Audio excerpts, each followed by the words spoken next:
তো আল্লাহ সুবহানাহু ওয়া তাআলা বলছেন পবিত্র কোরআনে সূরা ইয়াসিন 36 নম্বর সূরা 64 নম্বর 65 নম্বর আয়াতে, আল ইয়াউমা নাখতিমু আলা আফওয়াহিহিম ওয়া তুকাল্লিমুনা আইদিহিম ওয়া তাশহাদু আরজুলুহুম বিমা কানু ইয়াকসিবুন। সেদিন আল্লাহ সুবহানাহু ওয়া তাআলা বান্দার মুখটাকে সেলাই করে দিবেন এবং তার হাত এবং তার এই পা তার সঙ্গে কথা বলবে। হাত বলবে আল্লাহ পা যা বলেছে ঠিক বলেছে, পা বলবে আল্লাহ হাত যা বলেছে ঠিক বলেছে, একটু মিথ্যা বলে নাই। এই পরিস্থিতিটা কখন সৃষ্টি হবে? যখন বলা হবে যাও পাপ করেছো, অন্যায় করেছো, হে অপরাধীরা আজকে তোমরা জাহান্নামে প্রবেশ করো। তখন এই জাহান্নামীদের সর্দার, জাহান্নামীদের ফেরেশতারা তাদেরকে ধাক্কায় ধাক্কায় জাহান্নামের দিকে নিয়ে যাবে। আল্লাহ সুবহানাহু ওয়া তাআলা এই কথা পবিত্র কোরআনে সূরা হামিম সিজদা 41 নম্বর সূরা 19 থেকে 24 আয়াতে ঘোষণা করেছেন, ইয়াউমা ইউহশারু আ'দাউল্লাহি ইলান নারি ফাহুম ইউজাউন। জাহান্নামীদেরকে ধাক্কায় ধাক্কায় জাহান্নামের মধ্যে সমবেত আকারে জাহান্নামের সামনে নেওয়া হবে। আমরা অনেক সময় যারা ছাগল বকরি পালে তারা জানে, তো অনেক সময় ছাগল যেতে চাচ্ছে না, আপনি তাকে জোর করেও নিতে পারবেন না, ও সামনে দুইটা পা ব্রেক দিচ্ছে আর কিছুতেই সামনে আগাচ্ছে না। তো জাহান্নামীরা এরকম ব্রেক দিবে আর জাহান্নামের মধ্যে যাইতে চাইবে না। ফেরেশতারা বলবে তোমরা অন্যায় করেছো, অপকর্ম করেছো, এখন তুমি জাহান্নামের মধ্যে কেন প্রবেশ করতে চাচ্ছ না?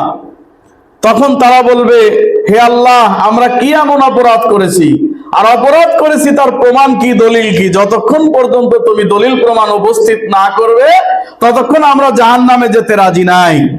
আল্লাহ বলবেন কিরামান কাতিবিনা শুহুদা, তোমার নিকটে কিরামান কাতিবিন সম্মানিত লেখক বৃন্দ ছিল।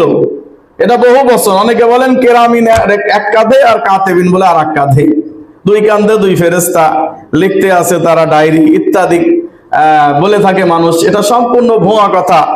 কথা হচ্ছে যে ফেরেশতাগণ কতগুলো ফেরেশতা আমরা জানি না, আল্লাহই ভালো জানে। তো এই অসংখ্য ফেরেশতা আল্লাহ তাআলা এই পৃথিবীর ছড়িয়ে ছিটিয়ে রেখেছেন। দেখেন বাবা মা দুইজনই গাড়ির তলে চলে গেছে, অতঃপর দুইজনই পিষে মারা গেল, পেটের বাচ্চা ভূমিষ্ঠ হয়ে ওইখানে এক সাইডে কাঁদতেছে, তার কিছু হয় নাই। কি বুঝলেন? দুইজনের মৃত্যুর সময় ঘনিয়ে এসেছে, কিন্তু ওই বাচ্চাটার মৃত্যুর সময় হয় নাই, তাই আল্লাহ তাকে ফেরেশতার মাধ্যমে সেভ করে এক সাইডে দিয়ে দিয়েছেন। আপনার মৃত্যু যেখানে লিখিত আছে আপনাকে সেখানে যেতেই হবে। কয়েকদিন আগে 6 মাত্রার ভূমিকম্প হলো। আমি এত জোরে ভূমিকম্প বাংলাদেশের ইতিহাসে আমি আর দেখি নাই। অর্থাৎ আমি নাকি ভূমিকম্প ঠিক পাই না। যখনই ভূমিকম্প হয় শুনি যে মানুষ ঠিক পেয়েছে, ভূমিকম্প হয়েছে।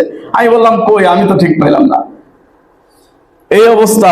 এইবারকার ভূমিকম্প আমি যখন বিছানায় শুয়ে আছি তখন দেখি যে আমার খাট নড়াচড়া করতেছে।